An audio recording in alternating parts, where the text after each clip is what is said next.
like, we would think about you to fight Jake. I'm like, what? Say, we think about you to fight Jake to replace Javante. I'm like, who's Jake?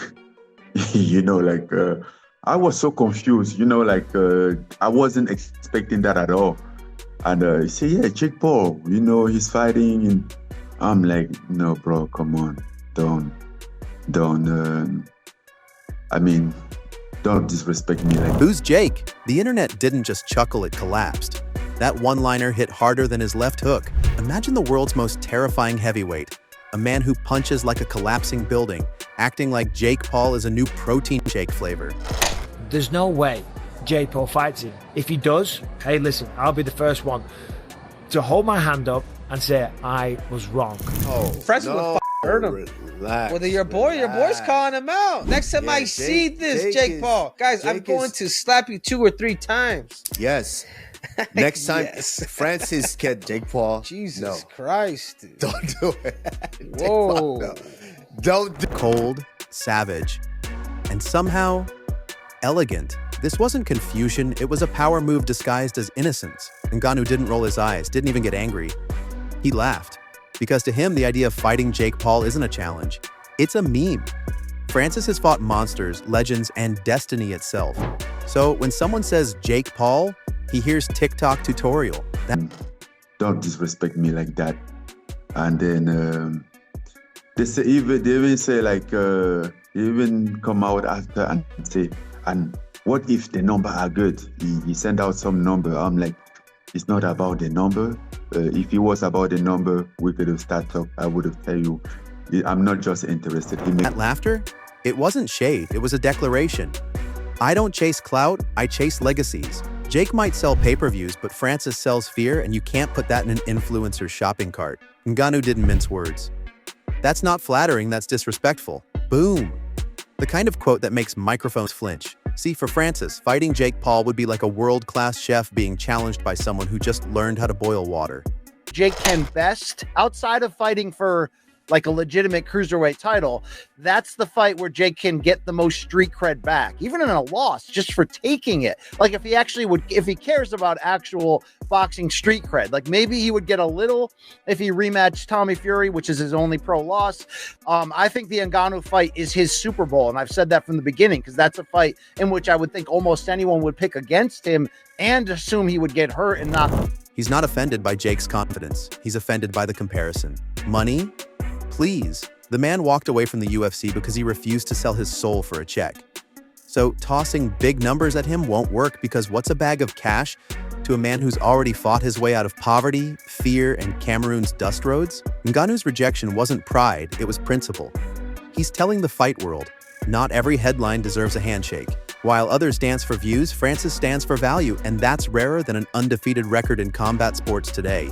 Then came Daniel Cormier, the voice of reason wrapped in heavyweight experience. Words wisely, boy. I agree that you need someone to discipline you for what you did to Mike Tyson, but stay in your lane. Hey, I know Big Frank. This is the type of stuff that pisses him off. I'm telling you, Jake Paul don't want those problems, because I don't care that you're a boxer. I watched Francis put down Tyson Fury. Sure, Anthony Joshua beat him, but even if Jake got power, I don't think he got power to be dealing with Francis, because all it takes is for one to land and he gonna put. DC didn't mince words, he flat out told Jake Paul to back up slowly. He painted the picture vividly. Ngannou's size, his power, his ability to turn human jaws into question marks. This isn't YouTube boxing, this is career-ending physics. Cormier's tone wasn't hype, it was survival advice. He's seen what happens when real power meets pretend courage. A punch from Ngannou doesn't knock you down, it deletes your browser history. You get stupid prizes. Stupid prize will be fighting Francis Ngannou. I don't care what money Jake Paul would make, he should not be fighting Francis Ngannou. Francis will put him out. Hey, Big Frank don't know how to play games. Big Frank don't know how to pull his punches. Big Frank gonna put you down, man. Stay away from Francis Ngannou. DC's warning echoed what fans already knew: this isn't a boxing match, it's a demolition project. And Jake Paul wouldn't walk out the same man who walked in. Cormier wasn't disrespecting Jake, he was protecting him. Because in the fight world, there's a fine line between brave and brainless. Jake's marketing might sell tickets, but Ngannou's right hand sells silence. Permanently. Chael Sonnen, So just in, that was Ryan's voice that you heard. TMZ right now has released a statement from Francis, and he says, that would make absolutely no sense for me. All right, I've gone my separate ways from Francis, right? I really have. I can't make any money with Francis. It's a very unique and small crowd that knows who Francis is or is interested. The fight game's philosopher in disguise stepped in with that trademark smirk and surprising wisdom. Francis isn't being arrogant, he said. He's being smart. And there it was, the twist. Sonnen, a man who's built entire careers out of trash talk, defending the guy who didn't even want the smoke. He nailed it. Ngannou's refusal isn't about ego, it's about evolution. In a world addicted to viral moments, Francis chose silence over spectacle.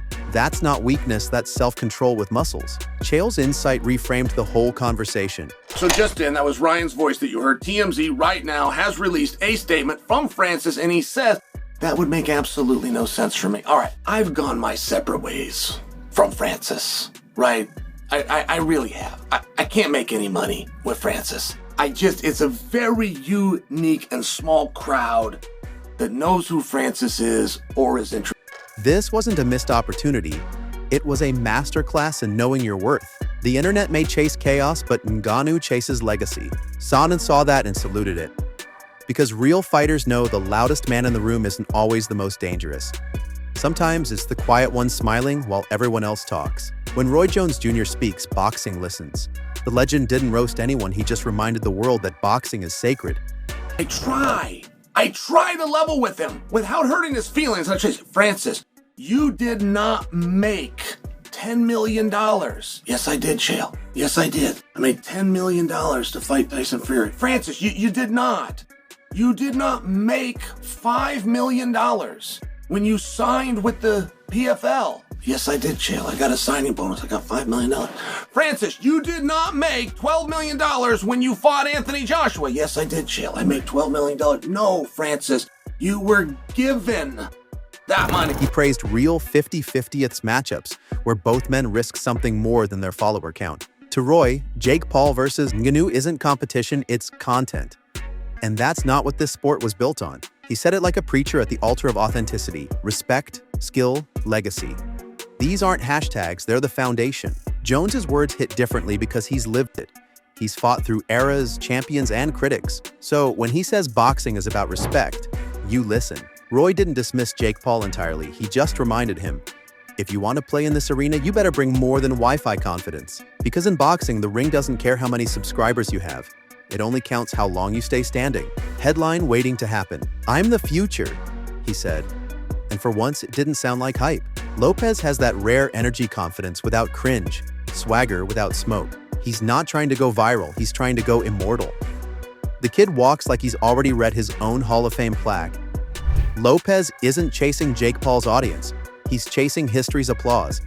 And that's what separates contenders from entertainers. While others scroll, he studies. While others tweet, he trains. The man's got the sharpness of youth and the mindset of a veteran. If Ngannou represents the past's strength, Lopez represents the future's fire, both standing as proof that true fighters don't need hashtags to make headlines. By the time the dust settled, one truth echoed across the fight world. Real fighters don't chase clout, they create it. Ngannou, Cormier, Sonnen, Jones, Lopez, all different generations, one shared code. They fight for something that can't be bought or streamed: respect.